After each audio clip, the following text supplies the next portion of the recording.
ဇောင်းဝင်းနီလာပြီကြားမဲ့စာတွေကထောင်ပုံရပုံဒါမဲ့ဘေကစားမဲ့မတိဖြစ်နေပြီလားကျူရှင်စရာတင်တာကိုနားမလည်လိုက်ခင်မေဖို့လဲအားနာလိုက်နဲ့ဆွတ်ဆွတ်ခဲ့နေပြီလားစစ်မကူပါနဲ့ဒီနေ့ခေတ်မှာ AI နိပညာဆိုတာအပြေကူရှာဖို့တက်တက်မဟုတ်ပါဘူးမိဆိုရိုနာမှာ20လက်နာရီဖေလုံးရှိနေမဲ့မေးသမျှမေးခွန်းတွေကိုစိတ်ရှိရှိနဲ့ဖြေဖဲမဲ့ခုပိုင်ဆရာတယောက်လို AI ကိုသုံးလို့ရနေပါပြီဒီဗီဒီယိုမှာကျောင်းသားချုံသူတွေအတွက်မရှိမဖြစ်လိုအပ်တဲ့ AI tool တွေကပါလေ AI ကိုအသုံးပြုပြီးတော့အများများရအောင်ဘယ်လိုလေ့ကျင့်မလဲနောက်ဆုံးမှာတော့ဆရာမတွေသဘောကျတဲ့အဖြေမျိုးရအောင် AI ကိုဘယ်လို prompt တင်မလဲဆိုတာတွေကိုအစဉ်စဉ်လက်တွေ့ပြသသွားမှာဖြစ်ပါတယ်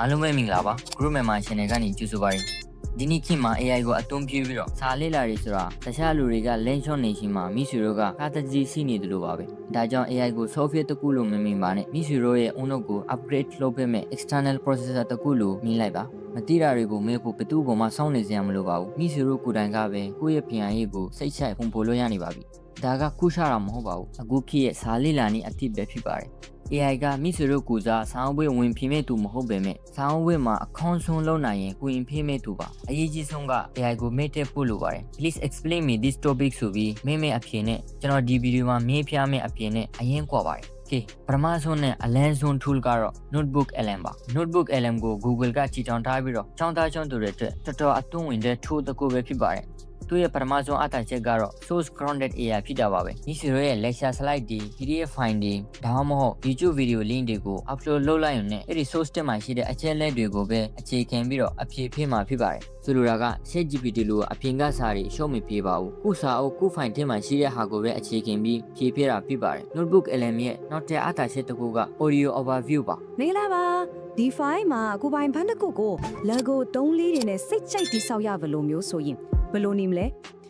ကျွန်တော်တို့လိုစာအုပ်ပဲပို့ဖင်းတဲ့လိုတဲ့အတွက်ပါကိုတင်ထားတဲ့ PDF တွေကအချက်လက်တွေကို AI နဲ့ရောက်က podcast အပြန်လန်ပြောတယ်လို့မျိုးအတန်ဖိုင်ပြောင်းပြလိုက်တာပါအဲ့ဒီ podcast တွေမှာမိဆွေတို့လည်းဖောင်ဝင်လို့ရတယ်ဝင်ပြီးတော့စကားပြောလို့ရတယ်မိဆွေတို့ကလမ်းချောင်းရင်ဘတ်ကားစင်းနဲ့အဲ့ဒီ podcast ကိုနားထောင်လို့ရတယ်ဒါတွေမကသေးပါဘူးအခုဆိုရင် notebook LM မှာ video generation feature ပါလာပါတယ်ကိုယ့်ရဲ့ video file တွေကို video အပြည့်ပြောင်းပြတာပါတော်တော်အသုံးဝင်တဲ့ feature တစ်ခုပါပဲ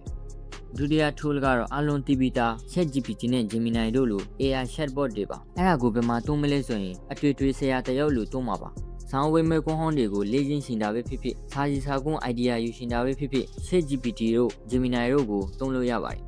စမ်းကြည့်ရအောင်အရင်ဆုံး physics concept တစ်ခုကိုတက်ဖွင့်ရိုက်လိုက်မယ် prompt မှာ you then explain me this topic လို့မရေးဘဲနဲ့အကောင့်ဆုံးအဖြေရအောင်ဒီလိုရေးတင်ပါတယ် assume that you are a physics professor you had a PhD degree in physics and also have 20 years of experience I want to understand this topic in depth so explain me this topic like I'm a 10-year child လို့ရေးပေးတာနဲ့အကောင့်ဆုံးအဖြေရနိုင်ပါတယ်